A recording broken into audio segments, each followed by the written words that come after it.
Program of the Foundation for Iranian Studies, interview with Mr. Mansour Farhang, interviewer Mahnaz Khami, 21 October 1989, New York.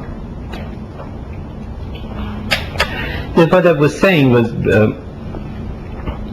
we did not see any danger in the religiosity of the people we were working with politically, because of our previous experience of coexisting and working together. For me, for example, in the immediate post-coup period, as well as many pro-Mossadegh mullahs in Iran.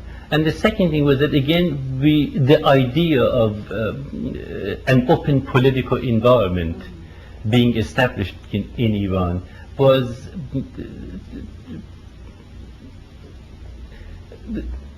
perceived as a real possibility.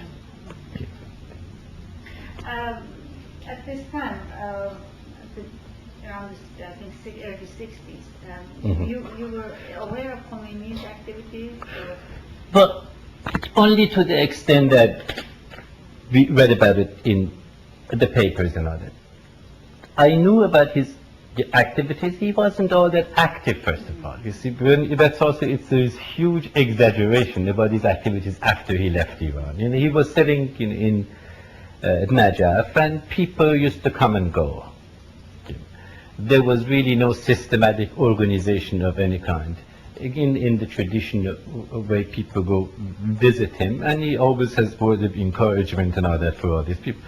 I knew more about his activities because later on, Yazdi, who was a student here, he was doing his graduate work at MIT in chemistry. He was a genuine religious person, again in the tradition of respecting pluralism, which was very familiar to us. Definitely, absolutely. When the first time moving here, the first time we came to New York, we had something to do. I urged him, I said, when we're going to get all these Iranians together, the first thing I really want you to say is that it is not required for Iranian women here to wear Rusari and all, and he did that. And then there were a number of occasions. Gradually, in the position of power and the impediments in the way and all that, they all went through change. They all went through change because they were faced with a different kind of reality. Anyway, Yazdi was Khomeini's representative in the United States only for one principal reason, that there were many merchants and religious people in Iran who wanted to give money to Khomeini, Sahm Imam, and they didn't want to do it directly for security reasons. They sent the money either through Europe or the United States to Khomeini's representatives, and then they sent the money to Khomeini, but it was. Yazdi played that role, and he was also a very serious political activist and person. He had traveled there. He had met Khomeini earlier. Khomeini knew him personally on two different occasions until he actually quit his job when Khomeini was about to be expelled from Iraq and went to Najaf. I also knew him through Yazdi. And again, the political activities of these people were not really all that extensive as political. They were far more important for many years in cultural, religious, and organizational terms, and in strictly political terms. How about Chamran? What kind of attitude did he have? In August 1962, when Zahedi was accused of refusing visa to Qudsade, and we went to San Francisco and staged a demonstration in front of the consulate. It's still on the front page of San Francisco Chronicle because they were not used to demonstrations yet. 2 years later, the situation changed with the free speech movement. In that demonstration, Mustafa Chamran and his American wife, who was pregnant, were demonstrating, and in the San Francisco Chronicle there is a reference that Iranians are so intense about this demonstration that they even bring their pregnant wives. He lived in Berkeley. Mustafa was a brilliant physicist, and at the same time a very disturbed person from my point of view. I mean, I used to say the same thing, that he was very religious and yet scientific, and his obsession was to bring the two together, to prove that religious edicts and doctrines are completely scientific. And so that's why his closeness to Bazargan and Nakhshab and those people. And a very dedicated and, by all general kind of conventional definition of a sincere human being, he was impeccable. And exactly such people could also be very dangerous. But he had two children with the same wife and marriage. He quit his job in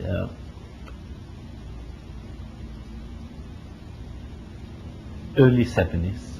I think it was 73.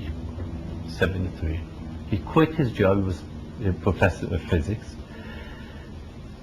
Left his wife and children behind and went to Lebanon, and joined the Palestinian group and Imam Musa Saad. Fundamentally became a teacher originally. He went there to teach physics, mathematics in children. And gradually got more and more involved in the politics and guerrilla activities of Imam Musa Saad. And he had connection with Iran.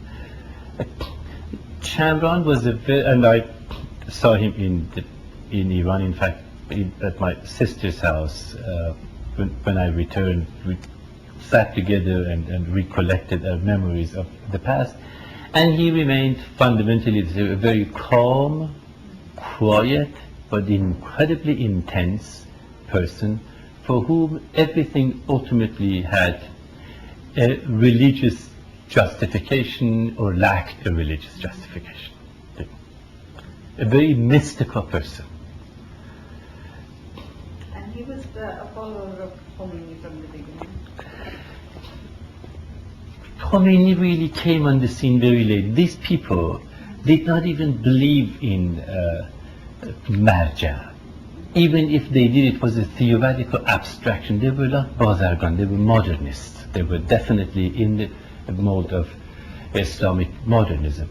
Attraction of Khomeini to even people of Chamran and Yazdi was purely political. It was purely political to Bazargan and the rest. Except that they did not see any threat. They saw a holy man, a religious man who is politically useful to them without being a threat or a competitor. This was the reality of the orientation toward Khomeini. They were not followers not at all. Chamran considered himself a mullah, that he was the source of imitation himself, and he was a learned man, within his own, not Bazargan. When Bazargan, I tell you parenthetically, when Bazargan met Khomeini in Paris for the very first time, when he came out, they asked him, "What do you think of him?" He said, "I saw a Shah with a turban on his head." Absolutely, in Paris. That's parenthetic, it's way into the future.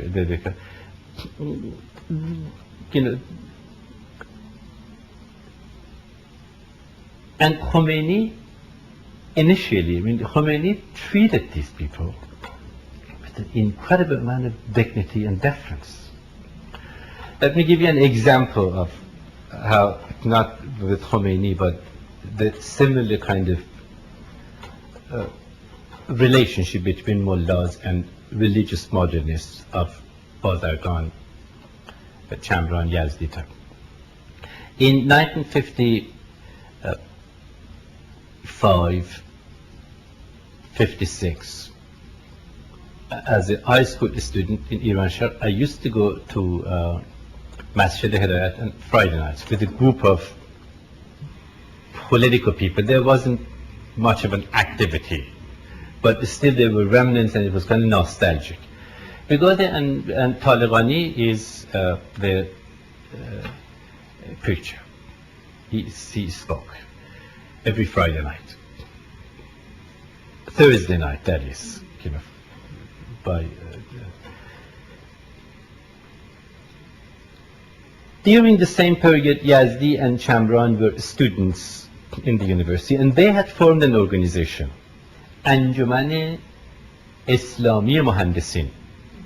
Bazargan and Sahabi were the instigators, and Sabbaghian, Yazdi, Chamran, Mu'infar, they were all students. They were the followers. And they used to come to Masjid Hidayat as a group. As a group. I remember so vividly, so distinctly, that they come in like 10 of them or 12 of them at once, all wearing tie and very neat like Bazargan. So when they walk into, first of all, Taleghani always knows they're coming. He would never, they don't come for prayer or anything like the rest of them. They come for the speech. When they come, the Taleghani always knows they're coming because Taleghani, Taleghani was also a friend of my father. Not too close, but they used to get together, once in a while with a couple other people used to smoke opium together. But at the moment these people, 10, 12 people, enter the mosque, these mullahs who are sitting there, they were so elevated. That is, they get so much prestige and social acceptability from presence of university students and university professors in their domain, and you could see it in their eyes. For all those years, and even until immediately after the revolution, the mullahs had a very high view of people like Bazargan and Sahabi and Yazdi and Chamran, both theoretically, theologically, as well as politically. But they thought they are much stronger with respect to the popular base that they turned out to be, in comparison with the kind of power that the mullahs developed immediately after the revolution. So the attitude of these people toward the mullahs, or perception of what they might or might not do in the position of influence, has to be seen in the context of what they had experienced in their long relationship with them. Retroactive kind of judgment is historically meaningless. So they were not only they were not afraid, but they acted with a great deal of dignity and authority, and not at all in any submissive, timid position at all. But this was transformed later. Completely. You see, we are talking about the period where people are involved in political struggle in the hope and expectation of accomplishing something, and often really deep down feeling frustrated and defeated. The way human beings operate in this kind of context is a very different story than when they are controlling the state and the state apparatus. All societies, all human, we all go through transformations and all that. It's a different, distinct period. The past is important and all that, but it is not at all a replica of, or judging these people, what happened subsequently, two different, completely transformed. Now, people like Wolf-Gadir and Chamran, Yazdi and Banisar, were they interconnected in terms of their activities early on, or how was this? They were competitors, and they could never work together as a group before or after the revolution, except that because there was no urgent need for them to form a unified group before the revolution, this divisiveness, jealousy, competitiveness, inability to get together, the way I view it, characteristics of Iranian political culture which were as inculcated in this group as any other group. They were all there, except that the destructiveness of this attitude was not pronounced, was not felt before that, because they were scattered enough. Otherwise, they made no attempt. They couldn't, in fact. The Bani Sad came to the States in 1974. Yazdi boycotted his speeches. He asked his friends and followers not to attend Bani Sad's. Bani Sad himself was very critical, kind of sarcastic about what Shariati was doing. He completely, a person of monumental ego, with all kinds of other characters. I don't have any one-dimensional reductionist view of these people at all. They were very divided. One thing that, and each was different.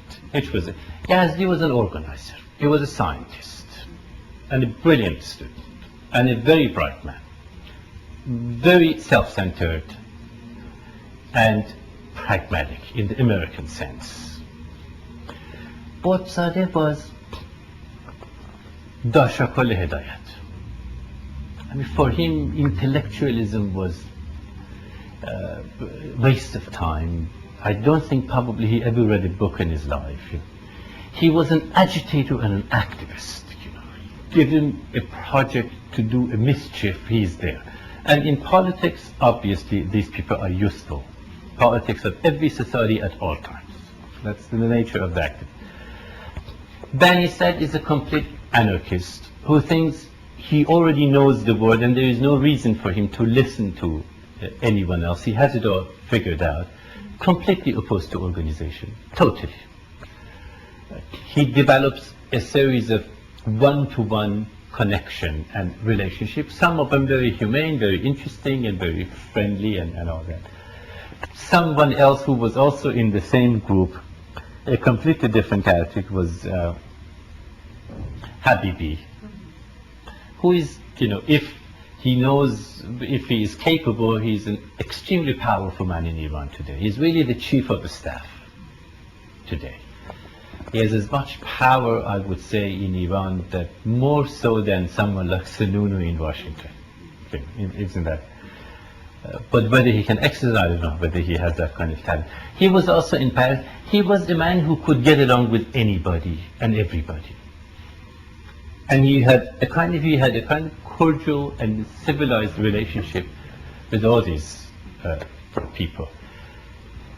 So jealousy, pettiness, competitiveness, inability to work together and all that, divisiveness characterized the political behavior of all these elements, which I could also say characterize the political behavior of the leftists.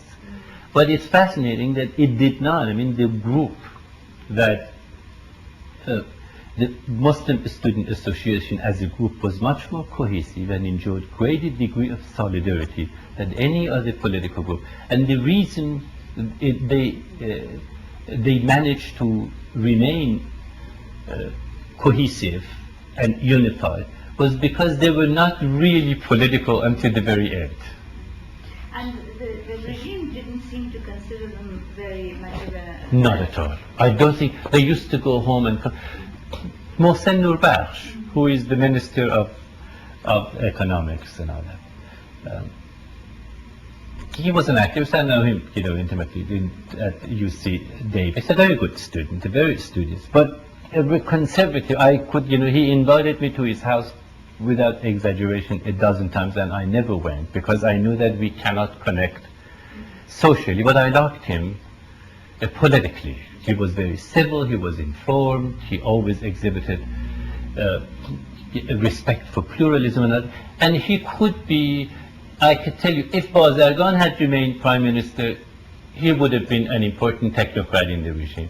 If there was no revolution, he would have been a technocrat in the regime. He would not have moved up as fast. He would not have moved up as fast. But he would have, the revolution made it. So when he came to Iran, first he came to see Bani Sad. There wasn't, first he went to see Minachi, who was Minister of Information. He didn't have anything for him. So he came to Bani Sad, and Bani Sad's office and all that was complete chaos. There was no power. There was only name and symbolism. Beheshti got hold of him, and he was a completely malleable person, but nevertheless a committed religious person. So whatever objection someone like him might have to the regime, it is not in the realm of suppressing individual liberties and social cultural choices. So many of the vast majority of the people who worked with Yazdi, they remained with the regime. Many people who were associates of Bazargan also. That's a different story, that how people made their choices when the time came to define themselves as opposition or join the crowd. So far as the Confederation of Iranian students was concerned, how did the Muslim students relate to the Confederation? Totally rejected it. Muslim Students Association absolutely refused to engage in debates even. Not so much for ideological reasons, because toward the end they were opening up, except that toward the end everything, because they didn't want to be associated with radical political activists. They used to come to me and say, we are raising money to reprint Shariati's books.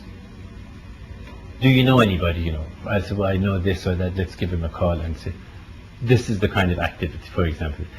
We want to build a mosque. So they go and rent an apartment in Sacramento, as they did, or they rent an apartment in Oakland, as they did. In Washington, we want to build a library in association with the mosque. So these are activities that engage people, except that they were always involved in doing something very concrete. They also contributed to each other's sense of cultural identity. In late 1960s, suddenly we see Iranian women coming here wearing. Let me give you an example. In 1960, when I first came here, in an average group of students, if somebody wanted to pray, he or she had to hide their ritual and go somewhere to it. In late 60s, they were proud of doing it in front of others. Because their number has increased, so they no longer felt isolated. There was this religious upsurge in Iran, and there was a body of literature.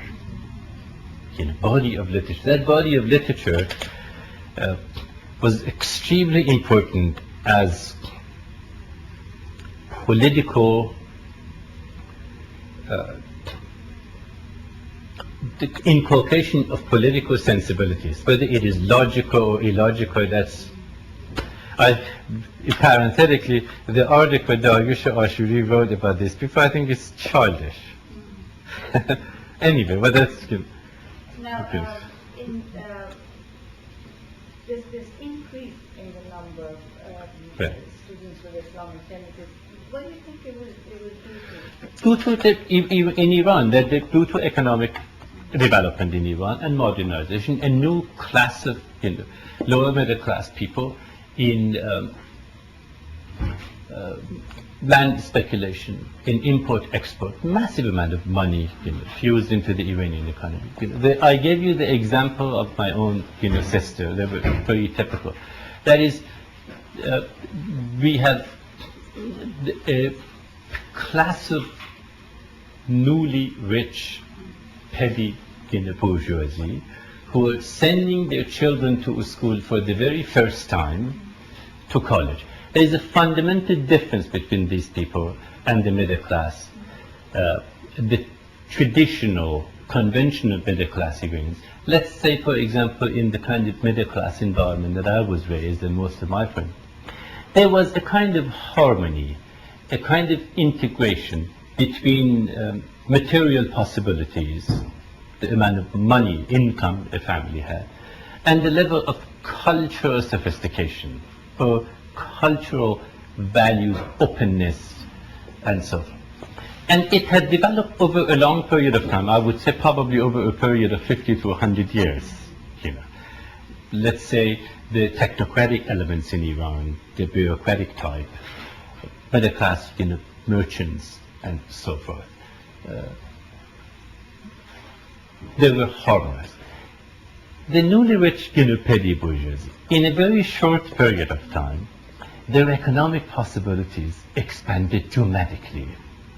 But culturally, they remained very traditional. It's impossible for culture orientation to go through drastic transformation and remain authentic.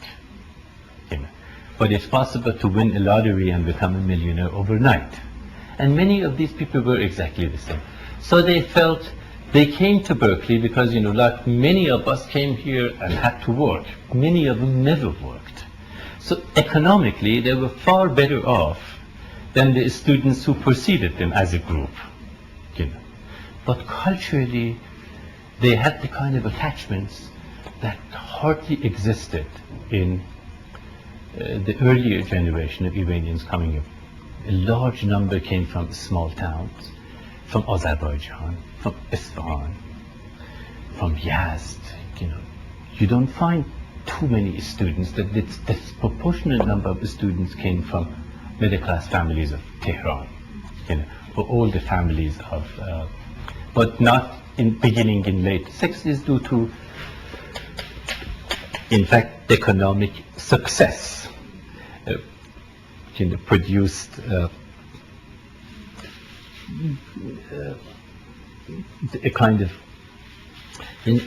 alienation that demanded, on the one hand, the desire for attachment to the old, at the same time, demand for political participation. Now that that so much has been written about it, but they were different in that sense.